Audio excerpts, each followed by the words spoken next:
নমস্কার, দেখছেন রিপাবলিক বাংলা। শুরু করছি 294 বাংলার 1 নম্বর হিট নিউজ শো।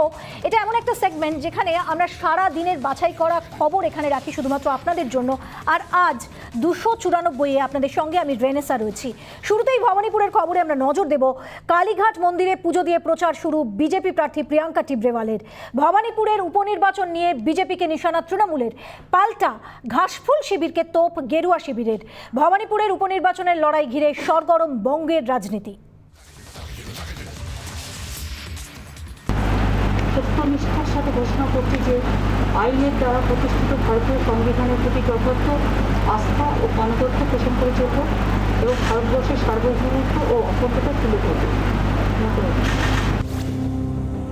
মেগা কেন্দ্রের মেগা লড়াই। এই মুহূর্তে রাজ্য রাজনীতির চর্চার কেন্দ্রে ভবানীপুর। কর্মী সভা দিয়ে উপনির্বাচনের প্রচার শুরু করে দিয়েছেন মমতা বন্দ্যোপাধ্যায়। তৃণমূল নেত্রীর হোম গ্রাউন্ডের উপনির্বাচনে তার নাম ঘোষণা হতেই প্রচারে নেমে পড়লেন বিজেপি প্রার্থী প্রিয়াঙ্কা টিব্রেওয়ালও। কালীঘাট মন্দিরে পুজো দিয়ে প্রচার শুরু করলেন বিজেপি প্রার্থী।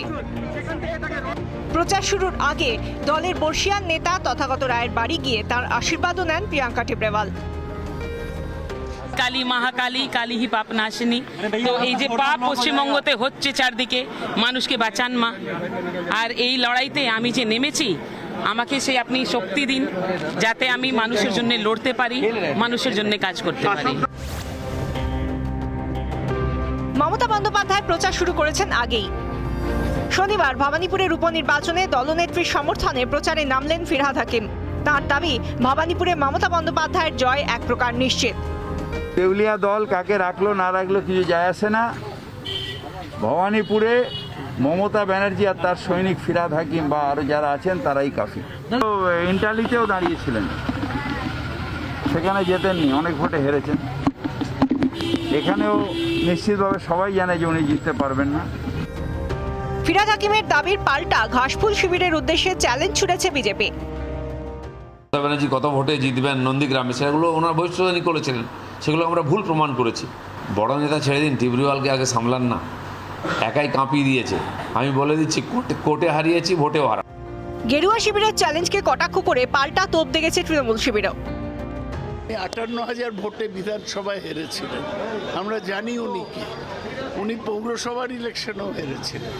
দিলীপ ঘোষের এরকম পাগল পাগল বিবৃতি অনেক হয়। ভবানীপুরের সিদ্ধান্ত হয়ে গেছে, মমতা 50,000 ভোটে জিতবে। 21 বিধানসভা ভোটে নন্দীগ্রামে জয়ের পর গেরুয়া শিবিরের এবারের লক্ষ্য ভবানীপুরের উপনির্বাচন। মমতা বন্দ্যোপাধ্যায়ের হোম গ্রাউন্ডে বিজেপিকে আমল দিতে নারাজ শাসক দল।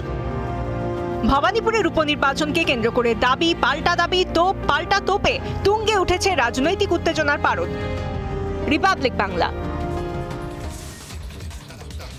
ভবানীপুরেই এখন সব নজর। তৃণমূল কংগ্রেস এবং বিজেপি উভয় পক্ষই সর্বশক্তি দিয়ে ঝাঁপাচ্ছে জয়ের লক্ষ্যে। শুরু হয়ে গিয়েছে বাকযুদ্ধ। তৃণমূল শিবিরের বক্তব্য, দলনেত্রীর জয় কেবলই সময়ের অপেক্ষা। অন্যদিকে বিজেপির দাবি, এবারও নন্দীগ্রামের ফলেরই পুনরাবৃত্তি হবে।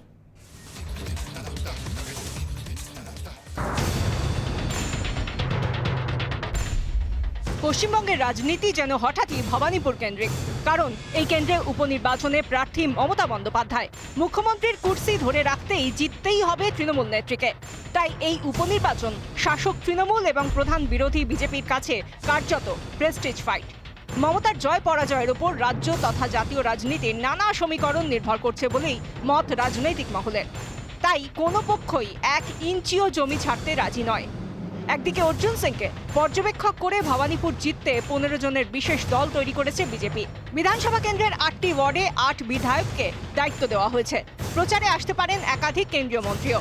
অন্যদিকে ফিরহাদ হাকিম, পার্থ চট্টোপাধ্যায়, সুব্রত মুখোপাধ্যায়ের মতো রাজ্যের একাধিক মন্ত্রী মাঠে নেমেছেন তৃণমূলের পক্ষে।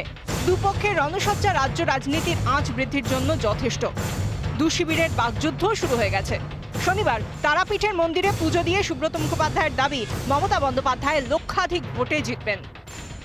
মমতা ব্যানার্জি মার আশীর্বাদে এবার কম করে লক্ষাধিক ভোটে জয়লাভ করবে। পৃথিবীর কারুর ক্ষমতা নিয়ে আটকায়।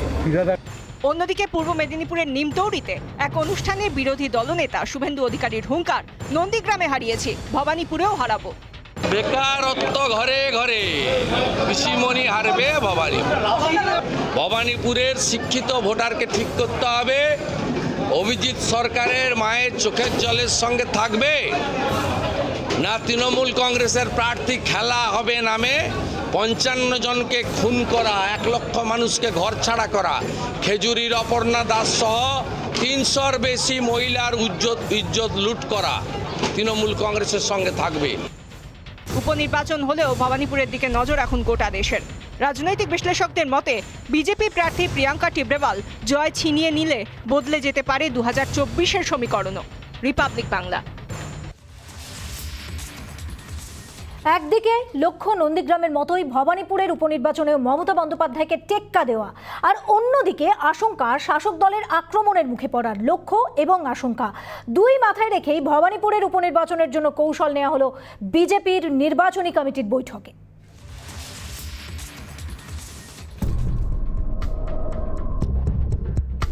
একুশের মেগা ভোটের মেগা লড়াইয়ের পর এবার মহাযুদ্ধ ব্যাটল গ্রাউন্ডের উপনির্বাচনে দলের প্রার্থী লড়াকু প্রিয়াঙ্কা টিব্রেওয়াল, তার বিপক্ষে মমতা বন্দ্যোপাধ্যায়। নন্দীগ্রামে শুভেন্দু অধিকারীর কাছে মমতা বন্দ্যোপাধ্যায়ের পরাজয়ের পর এবার গেরুয়ার লক্ষ্য ভবানীপুরে বাজিমাত। একদিকে তৃণমূল নেত্রীকে টেক্কা দেওয়ার লক্ষ্য, অন্যদিকে শাসক দলের আক্রমণের মুখে পড়ার আশঙ্কা। ভবানীপুরের উপনির্বাচনের জন্য সব দিক মাথায় রেখে নেওয়া হলো কৌশল। প্রচার পর্ব কিংবা ভোট গ্রহণের দিন উপনির্বাচন নিয়ে শনিবার বৈঠকে বসে বিজেপির ভবানীপুর নির্বাচন কমিটি। সূত্রের খবর, 21-এর ভোটে সংখ্যালঘু এলাকায় পিছিয়ে থাকা এলাকায় প্রচারে জোর দেওয়া হবে। প্রত্যেক বুথে থাকবে একাধিক বিকল্প এজেন্ট। দেওয়াল না পাওয়ায় ব্যানার টাঙানোয় জোর দেবে দল। ব্যানার ছিঁড়লেই বিকল্প ব্যানার টাঙানো হবে। জনসভার পরিবর্তে বাড়ি বাড়ি প্রচারে জোর দেওয়া হবে। এইভাবে সব ধরনের ভোটার থাকবেন, তারা পশ্চিমবাংলার ভোটার, এখানকার নাগরিক, এখানকার রাজনীতির সঙ্গে যুক্ত, আর এখানকার রাজ্যের স্বার্থে তারা ভোট করবেন। আমাদেরও আস্থা আছে তাদের পরে, তারা ভোট দিয়েছেন, এর আগেও দেবেন। আমি চাইবো তারা যেন নিশ্চিন্তে ভোট দিতে পারেন, সেই পরিবেশ তৈরি করার জন্য। মুখ্যমন্ত্রী হওয়ার পর উপনির্বাচনের লড়াইয়ে মমতা বন্দ্যোপাধ্যায়, তার ঘরের কেন্দ্রে তৃণমূল নেত্রীকে চ্যালেঞ্জ ছুড়ে দেওয়া কার্যত কঠিন। তাই ভবানীপুরের উপনির্বাচনের লড়াইয়ে কোমর বেঁধে ময়দানে গেরুয়া শিবির। শিবাশিস মৌলিকের রিপোর্ট, রিপাবলিক বাংলা। ভবানীপুরে উপনির্বাচনের দিনই নির্বাচন মুর্শিদাবাদের জঙ্গিপুর বিধানসভা কেন্দ্রে। শাসক দলের প্রার্থী রাজ্যের প্রাক্তন মন্ত্রী জাকির হোসেন সরকারের উন্নয়নের কথা বলেই তিনি ভোট চাইতে চান, আর অন্যদিকে ভোট পরবর্তী হিংসাই অস্ত্র বিজেপি প্রার্থী সুজিত দাসের।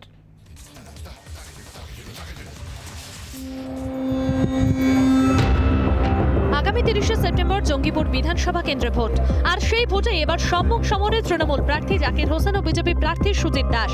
কেউ কাউকে 1 ইঞ্চি জমি ছাড়তে নারাজ। গত বিধানসভা ভোটের আগে নিমতিতা স্টেশনে বোমা বিস্ফোরণে গুরুতর জখম হন জাকির হোসেন। তখন তিনি রাজ্যের শ্রমমন্ত্রী ছিলেন। এবারও শাসক দল তার উপরেই আস্থা রেখেছে। শারীরিক সমস্যা নিয়ে 20শে সেপ্টেম্বর থেকে প্রচার শুরু করবেন, এমনটাই জয় নিয়ে আত্মবিশ্বাসী জাকির হোসেন। আমি 5 বছরই তো ভোট করেছি, আমার ভোট করার কোনো প্রয়োজন নেই। যারা আমার অঞ্চল সভাপতি আছে, ব্লক সভাপতি আছে, আমার জেলা পরিষদের মেম্বাররা আছে এবং বুথ কর্মীরা আছে, তাদের সঙ্গে আমি 5 বছর ভোট করেছি। তা আমার ভোটের কোনো খামতি পড়বে না, আরও ভোট বাড়বে। আমি আশা করি প্রচুর আকারে ভোট বাড়বে। যে যারা প্রার্থী আছে তাদেরই জামানত জব্দ হবে, এটা আপনারা লিখে রাখতে পারেন, কেন মানুষের ভালোবাসা সবচেয়ে বড় কথা। তৃণমূল প্রার্থীর প্রচারের মূল মন্ত্র উন্নয়ন হলেও বিজেপি প্রার্থী ভোট পরবর্তী হিংসাকেই অস্ত্র করে প্রচারে নামতে চলেছেন। জাকির হোসেন কোনো ফ্যাক্টর নয় বলে দাবি বিজেপি প্রার্থী সুজিত দাসের। আমরা চাই পশ্চিমবঙ্গের সুশাসন। বর্তমান তৃণমূল কংগ্রেস দলের সরকার যে অরাজক অবস্থা সৃষ্টি করেছে গোটা পশ্চিমবঙ্গ জুড়ে, আমরা এর বিরুদ্ধেই প্রতিবাদ করব। আমরা সোনার বাংলা গড়তে চাই। ভোটের লড়াইয়ে কেউ কাউকে 1 ইঞ্চি জমি ছাড়তে নারাজ। কটাক্ষ পাল্টা কটাক্ষে চড়ছে রাজনৈতিক উত্তাপ। রিপাবলিক বাংলা। কয়লাকাণ্ডে ফের অভিষেক বন্দ্যোপাধ্যায়কে তলব করল এনফোর্সমেন্ট ডিরেক্টরেট। আগামী 21শে সেপ্টেম্বর তাকে দিল্লির দফতরে তলব করেছে কেন্দ্রীয় তদন্তকারী সংস্থা। এর আগে 6 সেপ্টেম্বর অভিষেককে ম্যারাথন জেরা করে ইডি। সামনেই ভবানীপুর বিধানসভা কেন্দ্রের উপনির্বাচন। তার আগেই কয়লা কাণ্ডে ফের অভিষেক বন্দ্যোপাধ্যায়কে তলব ইডির। আগামী 21শে সেপ্টেম্বর দিল্লির দফতরে তলব করা হয়েছে তৃণমূল কংগ্রেসের সর্বভারতীয় সম্পাদককে। সূত্রের খবর, সাক্ষী হিসেবেই ফের তলব করা হয়েছে ডায়মন্ড হারবারের সাংসদকে। এর আগে 6 সেপ্টেম্বর কয়লা কাণ্ডে অভিষেককে ম্যারাথন জেরা করে কেন্দ্রীয় তদন্তকারী সংস্থার আধিকারিকরা। সেদিন জিজ্ঞাসাবাদের পর বিজেপিকে আক্রমণ করেছিলেন অভিষেক। তার 48 ঘন্টা পরেই তাকে আবার নোটিশ পাঠিয়ে শুক্রবার দিল্লিতে হাজির হতে বলে ইডি। কিন্তু অভিষেক ইডিকে জানিয়েছেন তিনি যেতে পারবেন না। এরপর শনিবার আবার তাকে নোটিশ পাঠালেন তদন্তকারী আধিকারিকরা। এর আগে অভিষেকের স্ত্রী রুজিরাকেও কয়লাকাণ্ডে তলব করে ইডি। কিন্তু অতিমারি পরিস্থিতিতে সন্তানদের ছেড়ে দিল্লি যাওয়া সম্ভব নয় জানিয়ে ইডিকে চিঠি দেন রুজিরা। কলকাতাতেই জিজ্ঞাসাবাদ করার অনুরোধ করেন তদন্তকারীদের। তৃণমূল কংগ্রেস অবশ্য কয়লাকাণ্ডে অভিষেক রুজিরাকে ইডির তলব নিয়ে কেন্দ্র বিরোধী সুর চড়িয়েছে।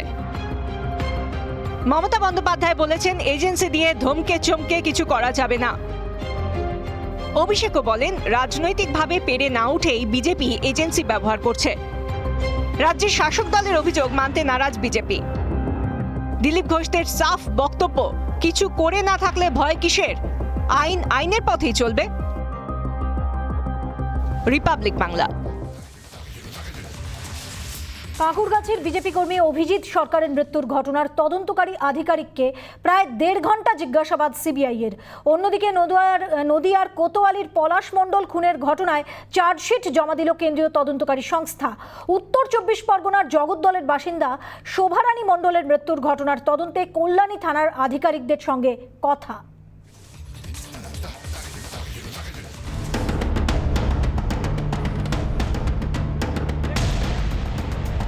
ভোট পরবর্তী হিংসার অভিযোগের তদন্তেই প্রথম কোনো পুলিশ আধিকারিককে জিজ্ঞাসাবাদ করল সিবিআই। শনিবার সিজিও কমপ্লেক্সে কাঁকুরগাছির বিজেপি কর্মী অভিজিৎ সরকারের মৃত্যুর ঘটনার তদন্তকারী আধিকারিক রত্না সরকারকে দীর্ঘ প্রায় 1.5 ঘন্টা জিজ্ঞাসাবাদ করা হয়।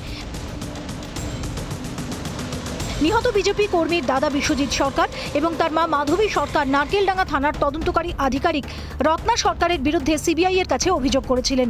সেই অভিযোগের প্রেক্ষিতে রত্না সরকারকে তলব করে কেন্দ্রীয় গোয়েন্দা সংস্থা। অসুস্থতার কারণ দেখিয়ে এর আগে হাজিরা এড়ালেও শনিবার হাজিরা দিলেন রত্না সরকার। বিকেল 3:50-এ সিবিআই দফতরে হাজির হন রত্না সরকার। বিকেল 5:30টায় সিজিও কমপ্লেক্স থেকে বেরোন তিনি। এদিকে নদিয়ার কোতোয়ালির পলাশ মণ্ডল খুনের ঘটনায় চার্জশিট পেশ করল সিবিআই।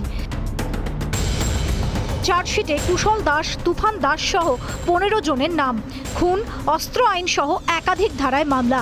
ভোট পরবর্তী হিংসা মামলায় পঞ্চম চার্জশিট সিবিআই এর। অন্যদিকে উত্তর 24 পরগনার জগদ্দলের বিজেপি কর্মীর মা শোভারানী মণ্ডলের মৃত্যুর ঘটনার তদন্তে শনিবার কল্যাণী থানায় যান সিবিআই আধিকারিকেরা। এই ঘটনায় ইতিমধ্যেই এক যুবককে গ্রেফতার করেছে সিবিআই। কল্যাণী থানার পুলিশ আধিকারিকদের সঙ্গে তদন্তের বিষয়ে কথা বলেন কেন্দ্রীয় গোয়েন্দা সংস্থার প্রতিনিধি দলের সদস্যরা। অর্ণব মজুমদার ও পলাশ মণ্ডলের রিপোর্ট, রিপাবলিক বাংলা।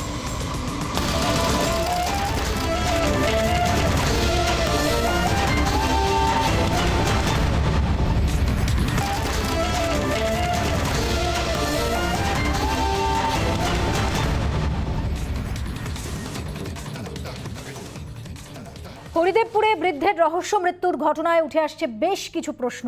ঘটনাস্থল থেকে উদ্ধার হওয়া রক্তাক্ত ছুরি ভাবাচ্ছে তদন্তকারীদের। জিএসটির বকেয়া নিয়ে মৃতের পরিবারের দাবি খতিয়ে দেখা হচ্ছে।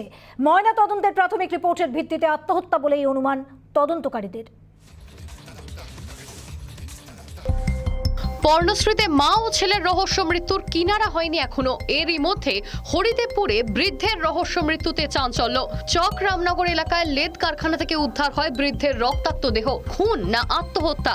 বছর 55 বৃদ্ধ তপন দের মৃত্যুতে উঠছে বেশ কিছু প্রশ্ন। রক্তমাখা ছুরি কেন ফেলে গেল আততায়ী? কারখানার দরজা ভেজানো ছিল কেন? জিএসটির বকেয়া নিয়ে কি তিনি অবসাদে ভুগছিলেন? ওটাই বলছি, লালবাজার সূত্রে আপনার পাওয়া গেছেন, কিন্তু at local police we are still looking into the details When we'll get the details verified, then we'll get back. মৃতের পরিবারের দাবি তপনবাবুর জিএসটির 1,95,000 টাকা বিল বকেয়া ছিল, যা নিয়ে গত কয়েকদিন ধরে তিনি মানসিক অবসাদে ভুগছিলেন। ময়নাতদন্তের প্রাথমিক রিপোর্টের ভিত্তিতে আত্মহত্যা বলে অনুমান তদন্তকারীদের। জানা গিয়েছে গলার নলি কাটার আগে হাতের শিরা কাটার চেষ্টা করেন তপন দে। মৃতদেহের পাশ থেকে একটি নোটও পাওয়া গিয়েছে। এরকম সুইসাইড করেছে, তো অত রাতে তো গাড়ি পাবো না, ওই জন্য ভোর হোক তারপরে এরকম কিছু সমস্যা চলছিল বাড়িতে, কি বলতে পারবো না কি হচ্ছে। ইতিমধ্যেই হরিদেবপুর থানার পুলিশ মৃতের আত্মীয় ও পরিচিতদের জিজ্ঞাসাবাদ শুরু করেছে। শুক্রবার রাতে ঘটনাস্থলে যায় হরিদেবপুর থানার পুলিশ ও লালবাজারের হোমিসাইড শাখা। নিয়ে যাওয়া হয় স্নিফার ডগও। কারখানার ভিতরে রক্তের ছাপ লাগা মেঝে চিহ্নিত করেছে পুলিশ। হরিদেবপুর থেকে রাজু মুখোপাধ্যায়ের রিপোর্ট, রিপাবলিক বাংলা।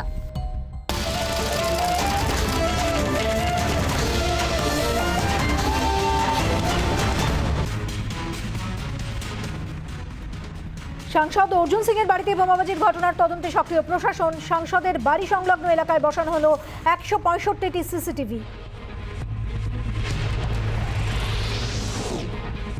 কেন্দ্র সরকারের গুদাম থেকে চাল চুরির ঘটনা। পূর্ব বর্ধমানের গলসিতে গুদাম থেকে স্থানীয় রাইস মিলে গাড়ি করে চাল পাচারের সময় আটকে দেন স্থানীয় ব্যবসায়ীরা।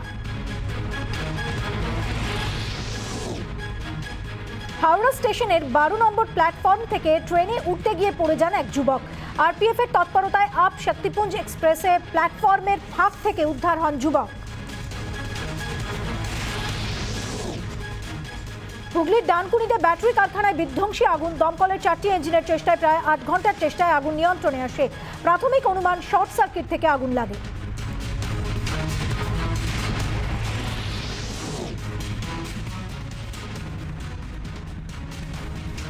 ভরা গঙ্গায় স্নান করতে নেমে তলিয়ে গেল 3 নাবালিকা। বৈষ্ণবনগরের চর সুজাপুরের বাসিন্দা 3 জন তলিয়ে গেলে সঙ্গে সঙ্গে উদ্ধারে নামেন স্থানীয়রা।